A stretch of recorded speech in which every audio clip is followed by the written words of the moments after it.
না না, কোনো রকম মেকআপ ভিডিও দিয়ে আপনাদেরকে আজকে বোর আমি করছি না। আমি শুধু যেটা করছি সেটা হচ্ছে, দেখতেই পাচ্ছেন তো আমি সেজে গুজে একটু দাঁড়িয়েছি, রেডি হয়েছি, বাট সাজুগুজুটা করিনি আর কি। তো সাজুগুজুটা করবো হচ্ছে জাস্ট কিছুই না, একটু পাউডার লাগাবো, ফেস পাউডার, আর একটু আইব্রোটা সেট করে একটা টিপ পরে একটু গলার হার পরে নিয়েছি। কানের আমার পরতে খুব একটা ভালো লাগে না, তাই কানেরটা স্কিপ করে গেছি। যে কারণে আমি রেডি হচ্ছি সেই কারণটা হচ্ছে, আজকে তো শ্রাবণ মাসের চতুর্থ শনিবার, যারা করেন না তারাও জানেন, আর যারা করেন তারা তো জানবেনই অবশ্যই। তো প্রত্যেক বছরই আমি ভেবে থাকি যে আমি শ্রাবণ মাসের সবকটা শনিবার করব, বাট প্রত্যেক বছরই কোনো না কোনো কারণে বাধা পড়েই যায়। এবছরে তার কোনো রকম অন্যথা হয়নি, এবছর আমার ছেলের জন্য বাধা পড়েছে।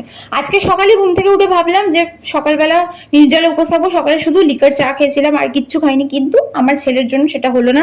তো যাই হোক, হলো না যখন আর কি করা যাবে, তো আমি সেই কারণেই রেডি হচ্ছিলাম যে যাই একটু ঠাকুরকে একটু জাস্ট ধূপবাতি দেখিয়ে চলে আসবো। তো সেই কারণেই এখন রেডি হওয়া। প্রত্যেক বছর আমি আমার শাশুড়ি মায়ের সাথে গিয়ে থাকি, কিন্তু এবছর শাশুড়ি মায়ের হয়নি, তার কারণ মানে ওনার সাথে আমার টাইমটা ম্যাচ হয়নি, তার কারণ